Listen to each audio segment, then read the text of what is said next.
What's up, old school homies? Let's talk about, is your sound too produced? Oh, yeah. Have you ever heard anybody say that? That's like an old schooler's thing that they would say. Okay. You can let go of all that now. Produce whatever you want.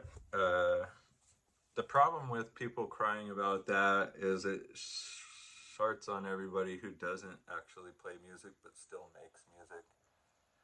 And anybody who wants to be creative, you probably shouldn't shoot that down and try to bring us back to the printing press, okay?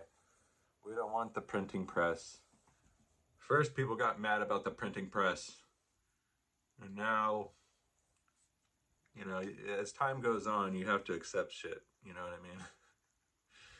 If you don't, then you're just gonna kind of play only older music. Yeah, that'll happen. You'll know when it happens because you'll be left behind. And trying to convince everybody about the past. A lot of musicians are this way. They want to convince you to go back in the past. No, we're not going. We're not going, right? So the first part about this whole you're too produced thing is not actually playing an instrument, okay? I buy into this just because I've seen people play like JR could play just like a dry rolling piano. If I played a dry rolling piano, it probably wouldn't sound like much. It's due to the fact that he can articulate back and forth in between scales while playing chords and move around. I started playing piano with my left hand first to make it stronger, and then I added the right hand, and now they're barely synchronizing. It's taken me like a year or more to get that going on. And I could see when people say, you're just producing everything. And you can go into your computer and make an entire song, and it's not really that hard. So that's where people are like, you're just not trying, it's going to come out when you're live. Maybe. It depends on your workflow, and this is really the key here. As to if you're too produced and you need to just turn on your computer and press play. Yeah, that hurts a lot of people when you're not performing anything.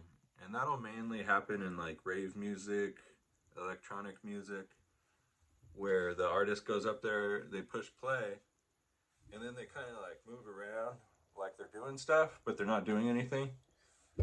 My brothers that go and watch that kind of music, they don't like it either. They're like, that guy's not doing anything, And you want to see somebody perform. You paid to see live performance. And you'd be surprised that a lot of electronic bands don't perform live at all. Why? Because they made it on the computer. They uploaded it. Everybody liked it. What else did they really need to do? That's really where the old schooler starts to get butthurt, is that you can't perform everything live on the spot. You know how many aspects of modern music there are? And the produced music, let's be honest, sounds better. So when you go out on stage and you're like, well, we'll just forget the synthesizer and we'll just play the instruments we play without that, it just won't sound as good, okay?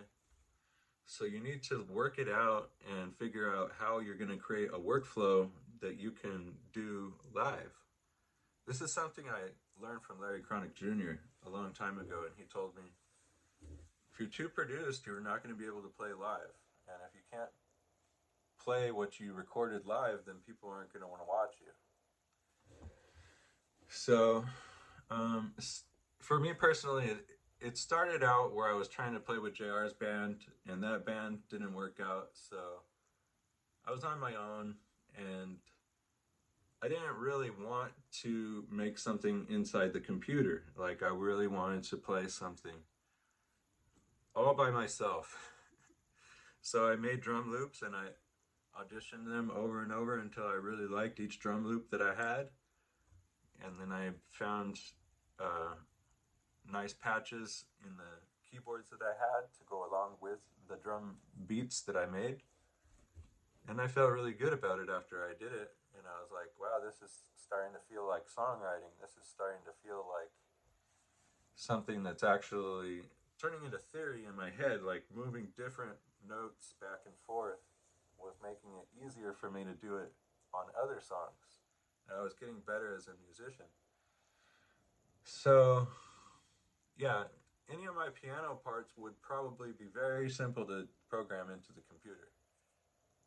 The aspect that people aren't going to like about that is if I show up live to play my song and I just press play and I'm not physically playing, they're just going to walk away. I'm basically just a radio. You know what I mean? What is the difference? I'm playing the radio. I'm on the radio. You know what I mean? Um, so that's really the aspect that you're going to run into a lot.